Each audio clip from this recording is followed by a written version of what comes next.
Bien, considerando unas peticiones que nos hace el cliente o aclaraciones referente a lo mencionado en el video anterior, es importante de pronto enfatizar en algunos puntos que nos cuestionan y, y un punto importante para revisar y mirar estos son los costos de una red de telecomunicaciones.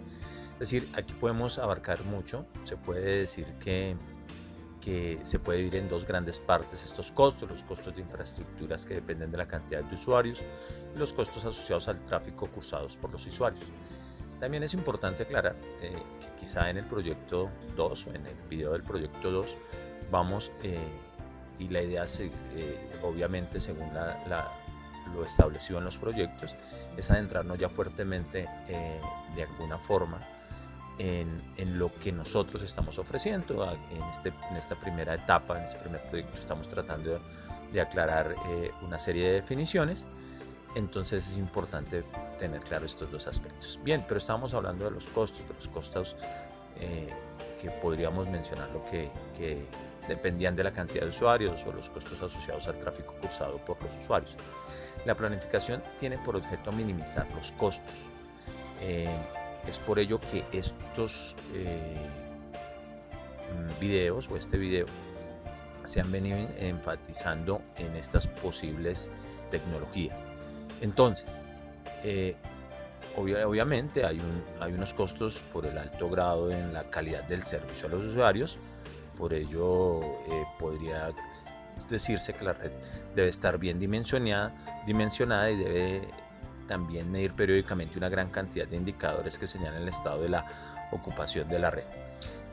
Pero para ello debemos realizar un análisis de importancias de tráfico como son el tráfico ofrecido, el tráfico cursado, el de desbordamiento, el bloqueado, el rechazado o perdido.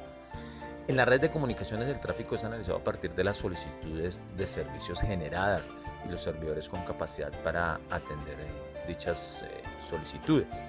Las solicitudes pueden tener características diferentes entre sí, la duración del servicio, cantidad de datos transferidos. Es por eso que existen parámetros que también son considerados de manera estadística para describir esas solicitudes. Y podemos nombrar lo que mucha gente ha llamado la ingeniería de tráfico. Y ahí nos podríamos adentrar en las fórmulas de Erlang. El análisis estadístico de las variables que intervienen en una red de telecomunicaciones tales como la cantidad de llamadas cursadas, la cantidad de llamadas perdidas, el tiempo medio de duración de las llamadas, horas ocupadas, etcétera, como por mencionar algunos. Con estos datos se emplean métodos empíricos o teóricos para diseñar la red. Y es el método más extendido o dimensionado de red de conmutación de circuitos. Entonces la fórmula conocida como Erlang es una fórmula estadística que sirve para estimar la cantidad de troncales necesarias para ofrecer un grado de servicio determinado, asumiendo por supuesto varias matrices. Se aplica un sistema de nacimientos o muertos, por mencionarlo de alguna forma, un significado con un nacimiento puede ser una solicitud de establecimiento y con una muerte cuando la llamada ya es cursada. El sistema en cuestión emplea un criterio de llamadas perdidas, un número de fuentes o abonados que puede ser infinito, por lo que la cantidad de nacimientos es independiente al de número de abonados. ¿Pero qué es un ARLE? Es una unidad de intensidad de tráfico, el símbolo es la E, letra E.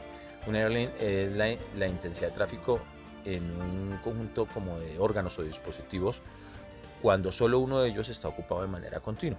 Cuando el tráfico es de un Erlang, significa que el elemento de la red está totalmente ocupado durante el tiempo de medición, que normalmente se mide en una hora, lo podríamos hacer. Es decir, hay 5 temas principales desde mi punto de vista que vamos a utilizar para comparar las tecnologías adecuadas. Hemos hablado de REDS y de Frame Relay.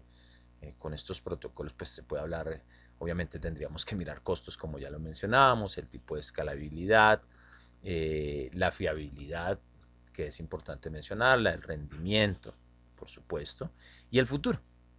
¿A qué me refiero al futuro? De pronto un poco ligado a lo que mencionábamos de escalabilidad, que nos depara hacia el futuro y realmente cómo será esta tecnología que vamos a implementar en apoyo para nuestro futuro, tanto para la compañía como para pues, el proveedor, ¿cierto?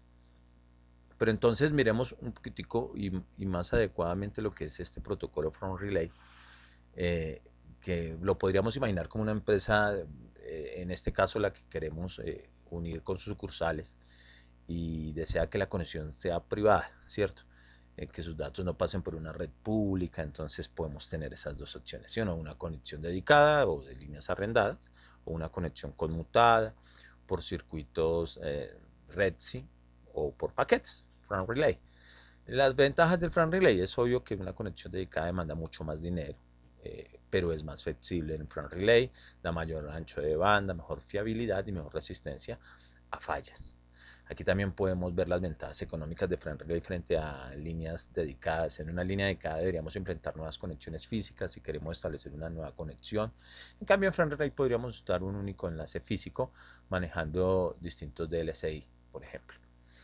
¿Y qué podríamos hablar también de los sistemas de WDM o conocidos como multiplexación por división de longitud de onda? Pues que nos van a permitir incrementar enormemente la capacidad de los sistemas de transmisión actuales sin requerir de desarrollos tecnológicos significativos y sin alterar las arquitecturas de red implementadas. Es decir, multiplexar por división en longitud de onda consiste en la transmisión por una misma fibra óptica de varios canales de información, cada uno a una longitud de onda distinta. O mejor, hablemoslo o digámoslo de otra manera, es la capacidad del enlace que se multiplica por el número de canales. Entonces es importante también tener en cuenta esa definición y que podíamos adentrarnos también en el IPv4. Ha sido hasta el momento el protocolo más usado en Internet, pero que entró en una fase de agotamiento pues que definitivamente es irreversible por el agotamiento, ¿cierto? La traducción de dirección de red o NAT por sus siglas en inglés, entrega direcciones IP privadas a los dispositivos IP dentro de una organización y realiza un seguimiento de sus comunicaciones con Internet a través de una sola dirección IP pública. Entonces, con NAT, una dirección IPv4 pública puede ser usada para dar servicio a muchos o a cientos de dispositivos IP.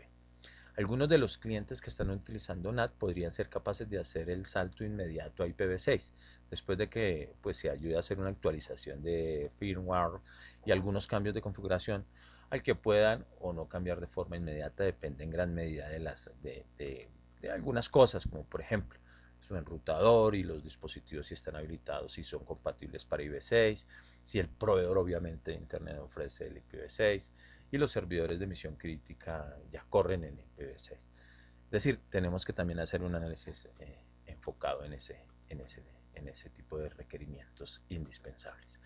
Bueno, en términos generales quería dar estas definiciones importantes por lo exigido ahora por el cliente.